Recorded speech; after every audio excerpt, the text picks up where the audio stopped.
ಆಚಿ ಮಸಾಲ. ಎಂತ ಅಡಿಗೆಯ ರುಚಿಯಾಗೋ ರಹಸ್ಯವು 20 ರೂಪಾಯಿ. ಕೇಂದ್ರದ ಮುಂದೆ ಸಿಜೆಪಿ 3 ಬೇಡಿಕೆಗಳನ್ನ ಇಟ್ಟಿರೋದು.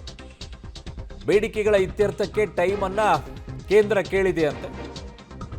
ನಾಳೆ ಮಧ್ಯಾಹ್ನದವರೆಗೆ ಸಮಯಾವಕಾಶವನ್ನ ಕೇಂದ್ರ ಸರ್ಕಾರ ಕೇಳಿದೆ. ಕೆಲವೇ ಕ್ಷಣಗಳಲ್ಲಿ ಅಮಿತ್ ಶಾ ಭೇಟಿಯಾಗಲಿದ್ದಾರೆ.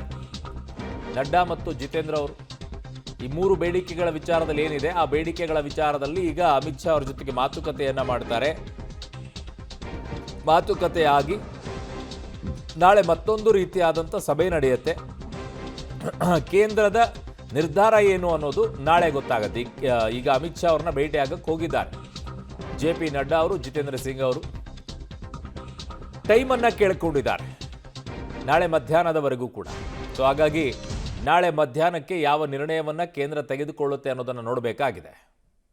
ನನ್ನ ಸಹೋದ್ಯೋಗಿ ಶಬೀರ್ ನನ್ನ ಸಂಪರ್ಕಕ್ಕೆ ಸಿಗ್ತಾ ಇದ್ದಾರೆ. ಶಬೀರ್, ಧರ್ಮೇಂದ್ರ ಪ್ರಧಾನ್ ಅವರ ರಾಜೀನಾಮೆ ಫೇರ್, ಅದಾದ ನಂತರ 1 ಕೋಟಿ ಪರಿಹಾರವನ್ನ ಸಾವನ್ನಪ್ಪಿದಂಥ ಆತ್ಮಹತ್ಯೆ ಮಾಡಿಕೊಂಡಂಥ ವಿದ್ಯಾರ್ಥಿಗಳ ಕುಟುಂಬಕ್ಕೆ ಫೇರ್. ಆದರೆ ವಿದ್ಯಾರ್ಥಿಗಳ ಸೋಗಿನಲ್ಲಿ ಬಂದು ಸಾರ್ವಜನಿಕ ಆಸ್ತಿಯನ್ನು ಹಾಳು ಮಾಡಿ ಸರ್ಕಾರಿ ಆಸ್ತಿಯನ್ನು ಹಾಳು ಮಾಡಿದಂಥವ್ರ ಮೇಲಿರುವಂಥ FIR ತೆಗೀರಿ ಅಂತ ಅಂದರೆ ಹೇಗೆ ಸಾಧ್ಯ ಆಗುತ್ತೆ? ನಾಳೆ ಇದೊಂದು ಅಭ್ಯಾಸ ಆಗೋಗ್ಬಿಡುತ್ತೆ.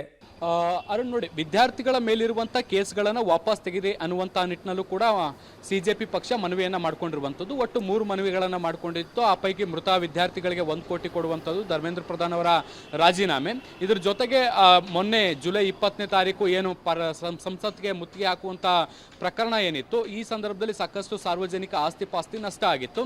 ಈ ಪ್ರಕರಣದಲ್ಲಿ ಕೆಲವರನ್ನ ಬಂಧಿಸುವಂಥ ಸಾಧ್ಯತೆಗಳು ಕೂಡ ಇದ್ದಾವೆ. ಸೊ ಈ ಸಂದರ್ಭದಲ್ಲಿ CJP ಪಕ್ಷ ಇಂಥದ್ದೊಂದು ಡಿಮ್ಯಾಂಡನ್ನು ಕೂಡ ಇಟ್ಟಿರುವಂಥದ್ದು. ಖಂಡಿತವಾಗ್ಲೂ ಕೂಡ ವಿದ್ಯಾರ್ಥಿಗಳ ಮೇಲೆ ಈವರೆಗೂ ಯಾವುದೇ ರೀತಿಯಾದಂಥ ಕ್ರಮಗಳನ್ನು ನಾವು ತೆಗೆದುಕೊಳ್ಳಲ್ಲ ಅನ್ನುವಂಥ ನಿಟ್ಟಿನಲ್ಲಿ ಕೇಂದ್ರ ಸರ್ಕಾರ ಈಗಾಗಲೇ ಭರವಸೆಯನ್ನು ಕೊಟ್ಟಿದೆ. ಆದರೆ ಪ್ರಶ್ನೆ ಹೇಳುವಂಥದ್ದು, ಈ ಸಭೆಯಲ್ಲಿ ಪ್ರತಿಭಟನಾಕಾರರ ಸೋಗಿನಲ್ಲಿ ವಿದ್ಯಾರ್ಥಿಗಳನ್ನು ಹೊರತಾಗಿಯೂ ಕೂಡ ಕೆಲವೊಂದಿಷ್ಟು ಜನ ಇದ್ರು ಅನ್ನುವಂಥ ಅನುಮಾನಗಳು ಕೂಡ ವ್ಯಕ್ತವಾಗಿದ್ದಾವೆ. ದೆಹಲಿ ಪೊಲೀಸರು ಇದಕ್ಕೆ ಸಂಬಂಧಪಟ್ಟಂತೆ ಈಗಾಗಲೇ ತನಿಖೆಯನ್ನು ಕೂಡ ಮಾಡ್ತಾ ಇದ್ದಾರೆ. ಕೆಲವೊಂದಿಷ್ಟು ಕ್ರಿಮಿನಲ್ ಬ್ಯಾಕ್ಗ್ರೌಂಡ್ ಇರುವಂತಹ ವ್ಯಕ್ತಿಗಳು ಕೂಡ ಈ ಒಂದು ಪ್ರತಿಭಟನೆಯಲ್ಲಿ ಭಾಗಿಯಾಗಿ ಪ್ರತಿಭಟನೆಯನ್ನು ವಿಧ್ವಂಸಕ ರೂಪಕ್ಕೆ ತೆಗೆದುಕೊಂಡು ಹೋಗುವಂತಹ ಪ್ರಯತ್ನಗಳನ್ನು ಮಾಡಿದ್ರು ಅನ್ನುವಂಥದ್ದು ಕೂಡ ಗೊತ್ತಾಗ್ತಾ ಇರುವಂತಹ ಸಂಗತಿ. ಈಗ ದೆಹಲಿ ಪೊಲೀಸರು ಕೂಡ ಆ ನಿಟ್ಟಿನಲ್ಲಿ CCTV ದೃಶ್ಯಗಳಾಗಿರ್ಬೋದು, ಪೊಲೀಸರ ಬಾಡಿ ಕ್ಯಾಮ್ರಾಗಳಾಗಿರ್ಬೋದು, ಬೇರೆ ಬೇರೆ ಮೂಲಗಳಿಂದಲೂ ಕೂಡ ಒಂದಷ್ಟು ಮಾಹಿತಿಯನ್ನು ಕಲೆ ಹಾಕುವಂಥ ಕೆಲಸವನ್ನ ಮಾಡ್ತಿದ್ದಾರೆ. ಒಂದ್ ವೇಳೆ ಆ ರೀತಿಯಾಗಿ ಯಾರಾದರೂ ಕ್ರಿಮಿನಲ್ ಬ್ಯಾಕ್ಗ್ರೌಂಡ್ ಇರುವಂತಹ ವ್ಯಕ್ತಿಗಳು ಈ ಪ್ರತಿಭಟನೆಯಲ್ಲಿ ಭಾಗಿಯಾಗಿ ಪ್ರಚೋದಿಸುವಂಥ ಕೆಲಸವನ್ನೇನಾದರೂ ಮಾಡಿದರೆ ಖಂಡಿತವಾಗ್ಲೂ ಅವರ ವಿರುದ್ಧ ಕ್ರಮ ಆಗಬೇಕಾಗತ್ತೆ. ಆದರೆ ಈ ಪೇಪರ್ ಲೀಕ್ ವಿಚಾರಕ್ಕೆ ಸಂಬಂಧಪಟ್ಟಂತೆ ನ್ಯಾಯವನ್ನ ಕೋರಿ ಪ್ರತಿಭಟನೆಗೆ ಇಳಿದಂಥ ವಿದ್ಯಾರ್ಥಿಗಳ ತಪ್ಪು ಕೂಡ ಇದರಲ್ಲಿ ಯಾವುದೇ ರೀತಿ ಆಗಿರಲ್ಲ. ದೊಡ್ಡ ಪ್ರಮಾಣದ ಮಾಬ್ ಸೃಷ್ಟಿಯಾದಂಥ ಸಂದರ್ಭದಲ್ಲಿ ಆಕ್ರೋಶಕ್ಕೊಳಗಾಗಿ ಈ ರೀತಿಯಾದಂಥ ಘಟನೆಗಳು ಕೂಡ ಆಗಿರ್ತವೆ. ಸೊ ಹೀಗಾಗಿ ಜೆನ್ಯೂನ್ ವಿದ್ಯಾರ್ಥಿಗಳೇನಿದ್ದಾರೆ ಅವರ ಕೆರಿಯರ್ಗೆ ಸಮಸ್ಯೆ ಆಗಬಾರ್ದು ಅನ್ನುವಂಥದ್ದು CJPಯ ಕನ್ಸರ್ನ್ ಆಗಿರುವಂಥದ್ದು.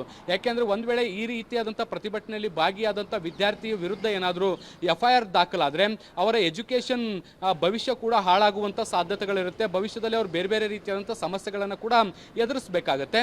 ಸೊ ಹೀಗಾಗಿ ವಿದ್ಯಾರ್ಥಿಗಳ ಭವಿಷ್ಯದ ದೃಷ್ಟಿಯಿಂದ ಜೆನ್ಯೂನ್ ಆಗಿ ಯಾರು ವಿದ್ಯಾರ್ಥಿಗಳು ಪ್ರತಿಭಟನೆಗೆ ಅಂತ ಬಂದಿದ್ರು ಅವರ ವಿರುದ್ಧ ಯಾವುದೇ ರೀತಿಯಾದಂಥ ಕ್ರಮ ಆಗಬಾರ್ದು ಅಂತ ಮನವಿ ಮಾಡಿದೆ. ಕೇಂದ್ರ ಸರ್ಕಾರ ಇದಕ್ಕೆ ಹೇಗೆ ಪ್ರತಿಕ್ರಿಯಿಸುತ್ತೆ ಅನ್ನುವಂಥದ್ದನ್ನು ಕೂಡ ನಾವು ಕಾದು ನೋಡಬೇಕು. ಸದ್ಯಕ್ಕೆ ಕೇಂದ್ರ ಸರ್ಕಾರ ಈಗ 24 ಗಂಟೆಗಳ ಸಮಯಾವಕಾಶವನ್ನು ಕೂಡ ಕೇಳಿದೆ.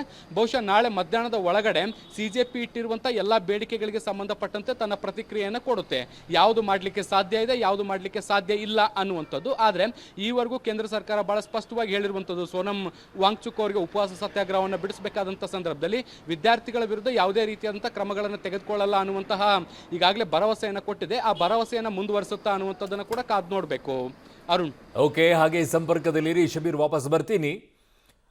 ವಿದ್ಯಾರ್ಥಿಗಳ ಮೇಲಿರುವಂಥ ಕೇಸನ್ನು ವಾಪಸ್ ಪಡೀಲಿ, ಆದರೆ ವಿದ್ಯಾರ್ಥಿಗಳ ಸೋಗಿನಲ್ಲಿ ಬಂದು ದಾಳಿ ಮಾಡಿ ನಷ್ಟವನ್ನು ಮಾಡಿದಂಥವರ ಕೇಸ್ಗಳನ್ನು ಯಾವುದೇ ಕಾರಣಕ್ಕೂ ವಾಪಸ್ ತಗೋಬಾರ್ದು. ಅದನ್ನು CJP ನಿಜವಾಗಿಯೂ ಕೂಡ ಈ ದೇಶದ ವಿಚಾರದಲ್ಲಿ ಯೋಚನೆಯನ್ನು ಮಾಡೋದೇ ಆದರೆ ಆ ವಿಚಾರದಲ್ಲೂ ಕೂಡ ಧ್ವನಿ ಎತ್ತಬೇಕು.